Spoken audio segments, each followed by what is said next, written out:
warahmatullahi wabarakatuh. Perkenalkan, nama saya Marza Faros Nanditya Yuliantoro. Di sini saya akan menjelaskan tentang tahapan penyusunan APBN. Sebelumnya NIM saya adalah 20190430265.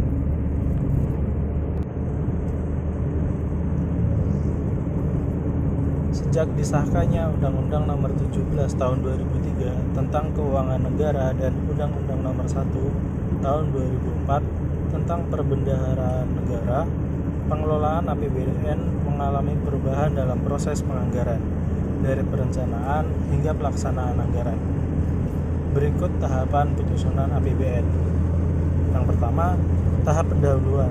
Tahap awal mempersiapkan rancangan APBN oleh pemerintah meliputi penentuan asumsi dasar APBN, perkiraan penerimaan dan pengeluaran skala prioritas, dan penyusunan budget exercise. Asumsi dasar APBN meliputi yang pertama, pertumbuhan ekonomi, yang kedua, tingkat inflasi, yang ketiga, nilai tukar rupiah, yang keempat, suku bunga SBI 3 bulan, yang kelima, harga minyak internasional, yang terakhir, lifting.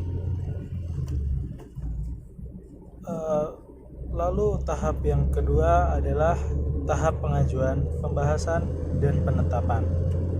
Tahapan ini dimulai dengan pidato Presiden sebagai pengantar, rancangan Undang-Undang APBN, dan nota keuangan. Selanjutnya membahas baik antara Menteri Keuangan dan panitia anggaran DPR maupun antara komisi-komisi dan departemen ataupun lembaga teknis terkait. Hasil dari pembahasan berupa Undang-Undang APBN memuat satuan anggaran sebagai bagian tidak terpisahkan dari undang-undang tersebut. Satuan anggaran adalah dokumen anggaran yang menetapkan alokasi dana per departemen ataupun lembaga, sektor, subsektor, program, dan proyek atau kegiatan.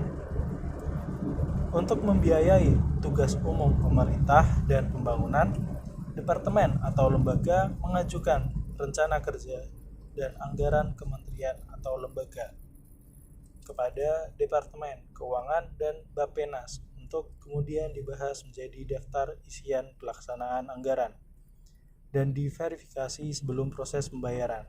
Proses ini harus diselesaikan dari Oktober hingga Desember.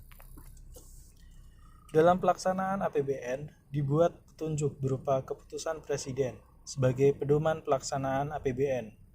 Dalam pelaksanaan pembayaran, kepala kantor atau pimpinan proyek di masing-masing kementerian dan lembaga mengajukan surat permintaan pembayaran kepada kantor wilayah Perbendaharaan Negara. Lalu tahap yang ketiga adalah tahap pengawasan APBN. Fungsi pengawasan terhadap pelaksanaan APBN dilakukan oleh pengawas fungsional baik eksternal maupun internal pemerintah. Sebelum berakhirnya tahun anggaran sekitar bulan November, pemerintah melalui Menteri Keuangan membuat laporan pertanggungjawaban pelaksanaan APBN dan melaporkan dalam bentuk rancangan perhitungan anggaran negara,